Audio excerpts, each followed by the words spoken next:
In this digital age, we have easy access to games with a click of a button. As time goes on, we're learning that nothing lasts forever. We've seen games come and go for a number of reasons, sometimes even for no reason at all. And because of this, many games have become forgotten to time. With most of these digital releases having no physical release, or those physical releases skyrocketing in price after a delisting, gaming becomes a difficult and expensive pastime. One of the consoles that's been hit the hardest is the PlayStation 3. It's the oldest out of the PlayStation family to offer digital content, and what was once brimming with unique games to play has become a relic of its time. There is still plenty to find on that PlayStation Store, but many games are no longer available. If you're lucky like myself, you likely purchased a lot of what would later be delisted. And while we continue to have access to those purchases, who knows if we still will in the future. Let's take a look at a number of delisted PlayStation 3 games you can no longer play. Maybe you own some of these, and if you do, let us know down in the comments. Kicking off with a personal favorite of mine, this is World Gone Sour, an official Sour Patch Kids video game that was published by Capcom. You're a discarded Sour Patch Kid and you desperately want to be eaten. From nasty movie theater floors to the inside of a garden shed, recruit fellow Sour Patch Kids to solve puzzles, overcome obstacles, and fight bosses like a giant gum monster. And best of all, a friend can join and play in co-op. It was a wacky game, completely unexpected at the time, unsurprisingly delisted because of licensing. Not sure if anyone remembers Diner Dash, but this series was huge back in the 2000s. Everyone was playing this, easy to learn but challenging to master. It had a bunch of sequels, but that very first game alone appeared everywhere. PC, mobile devices, the Nintendo DS and PSP, and in 2009, it made the jump to consoles. If you've ever played the first game, this is basically another rehash, only this time everything is in 3D and now you control flow directly. The game also has online co-op modes and the servers are still active, but you won't find anyone else playing. The game was delisted in 2011 after Konami purchased its publisher, which is similar to what happened when Sony sold Sony Online Entertainment. With it came a bunch of delistings and server shutdowns. So many games were affected on both the PlayStation 3 and PlayStation Portable. If Sony Online Entertainment published it, it's likely gone. They published games like Plants vs. Zombies, Zuma, and Peggle. Those were released on disc, but the same can't be said for Bejeweled 2. Long before Candy Crush, this was the OG Match 3 game. In 2013, the game was delisted. If you're desperate to play the sequel, it is available on the Xbox 360 and is backwards compatible. Free Realms was a fantasy-themed MMORPG for a family-friendly audience. The game originally launched on PC, but would arrive on the PlayStation 3 in 2011. This was a free-to-play game, but pay a membership fee and you had access to more features. The game was successful, amassing a player count of around 10 million on the game's first anniversary. There was so much to do in this game. You could explore, play minigames, complete quests, fight enemies, even sign up for jobs to earn rewards. Sony Online Entertainment shut the servers down in 2014, devoting those resources to other games. Ultimately, kids weren't as inclined to spend money in-game and were mean towards each other. With that, the game was delisted and no longer playable. Fat Princess was an interesting twist on Capture the Flag, though faced some controversy due to its title and content. But why this beloved game was delisted in 2019, no one really knows, and it doesn't quite make sense. I could maybe understand if the servers were shut down, but they are still active and people are still playing. The game is available on the best of PlayStation Network Volume 1 physical release. Not the cheapest game to buy, but well worth it as it includes 3 other digital games. Gran Turismo HD Concept was the first Gran Turismo game on PlayStation 3. It was a free download that acted as somewhat of a sneak peek at the next generation of Gran Turismo. Gran Turismo HD Concept was available for less than a year before Polyphony Digital delisted the game. They cancelled a planned Gran Turismo HD release and pushed those ideas into Gran Turismo 5's development. Lucky for us, in Japan, Gran Turismo HD concept was released on disc. When the original TellTale games closed down in 2018, many of its licensed games were delisted from digital storefronts. Many of these are on disc for the PlayStation 3, but there are a few that aren't. This includes Jurassic Park the game, Tales of Monkey Island, and Back to the Future.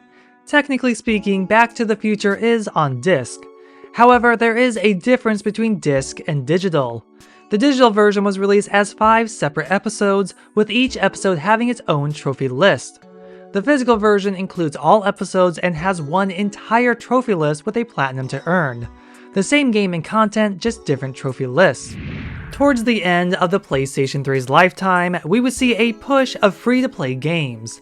2 of these were the multiplayer modes of both Killzone 3 and Uncharted 3 Drake's Deception. But when both games had their servers shut down years later, there was no reason to keep these versions available and they were delisted. Sony would also release other free-to-play games, Everybody Dance Digital, Buzz Quiz Player, and SingStar Digital. These were games where players could pick and choose what DLC they wanted to buy, basically customizing the game to their liking. So when SingStar's online server shut down in 2020, its DLC and this digital version was delisted. Though I'm sure many in Europe were thrilled to finally see that SingStar icon removed from the PlayStation 3's XMB. Bandai Namco joined in the free-to-play movement with SoulCalibur Lost Swords and Tekken Revolution. These are basically altered pay-to-win versions of previously released games. When they were both active, they were constantly updated with new events, new items, and new characters. Tekken Revolution would last from 2013 to 2017, while SoulCalibur Lost Swords only lasted from 2014 to 2015. Of course, both were delisted after the server shut down. Try to re-download them today and you won't get far on either. Noby Noby Boy is one of the weirdest games I have ever played. See, Noby Noby Boy was from the creator of the Katamari series. That itself should explain everything. This game was like an experiment of sorts. You play as Boy, stretching your body as long as you can.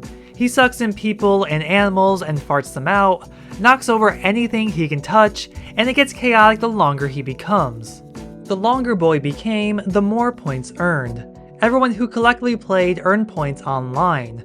This helped a character called Girl stretch through the solar system, which unlocked new environments for Boy. After reaching the sun and going back again, Girl's goal of uniting the solar system was completed in 2015, 6 years after the game's release in 2009. The game was delisted sometime before 2018, I'm assuming due to the experiment being long completed.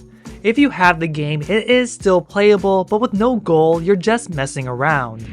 Before Epic Games bought and forced them to work on Fortnite Festival, Harmonix made many different rhythm games.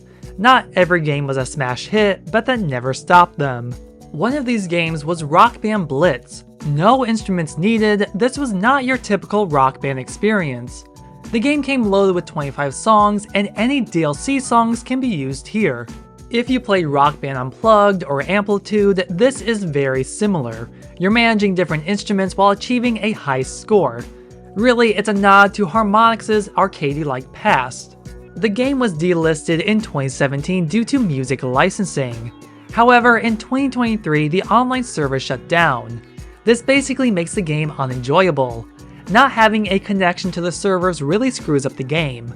You can still play, but you won't have access to any power-ups, and you need power-ups in order to get a 5-star score. Then there were games like Namco Museum Essentials and Pac-Man Museum.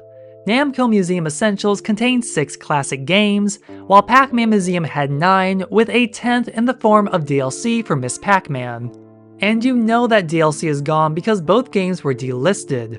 No reason was ever given, but with newer compilations later released, it's also not surprising. Sega also loves to re-release classic games, namely any Sonic the Hedgehog game, and the PlayStation 3 was no different. But the series had a pretty hard blow in 2022. We've been seeing this trend of older games delisted when new compilations are released, and that's exactly what happened here. Sega released Sonic Origins, a compilation of Sonic's first 4 games for modern platforms. With that, we lost Sonic the Hedgehog, Sonic the Hedgehog 2, and Sonic CD from the PlayStation 3. Sega was nice enough to give us notice, but that doesn't change the fact that they are gone. The same goes for many Tetris games. Every console and handheld has its own version of Tetris. On the PlayStation 3, it just so happened to be EA's time developing the series. EA's Tetris was your standard Tetris game, updated with a sleek and modern design. But its biggest feature were the multiplayer modes where up to 6 players could play. Its 2014 delisting happened around the time when Ubisoft announced they had acquired the Tetris license, and later that year they would release Tetris Ultimate for the newest generation of consoles. Groovin Blocks was a Tetris Luminese hybrid inspired match 3 game. Match gems to the beat of the song and you're rewarded with higher multipliers and an increased score. There was never a particular reason why Groovin Blocks was delisted, but it truly was an original take on the formula. The only way to play this game today is to buy the physical release on the Wii. Tumble was a unique PlayStation move game reminiscent to Jenga. Build towers, balance blocks, explode towers, this game was full of challenges to keep you occupied, and probably one of the best games you can play for the PlayStation Move. It's assumed that Tumble was delisted around the time Tumble VR was released on the PlayStation 4 to avoid confusion. This was also at a time when you could go to the PlayStation Store's website and search for PlayStation 3 and PlayStation 4 games. Tumble is available on a compilation called Move Mind Benders. If you want access to it, you're going to have to import a copy from overseas. It also includes Lemmings and Echo Chrome 2. All of these are only a small number of games you can no longer find. The list of delisted PlayStation 3 games is incredibly long and continues to increase as time goes by. A big source for this video was DelistedGames.com. It's an excellent, dedicated source that keeps track of games that are no longer available. With many of these games not having a physical release or other platforms to play on, they are lost to time. Check out the PlayStation 3 store if you can. You never know what you might be interested in and what you might lose in the future. Let me know down in the comments, what delisted PlayStation 3 games do you regret missing out on? Be sure to like, share, subscribe, and ring that bell to be notified for future content. While you're here, why not check out this video on the PlayStation 3's swan song year? 2013 was a big year for the PS3 before the PlayStation 4 came out, and I go over all the first-party games Sony released. Thank you so much for watching, and I'll see you in the next video.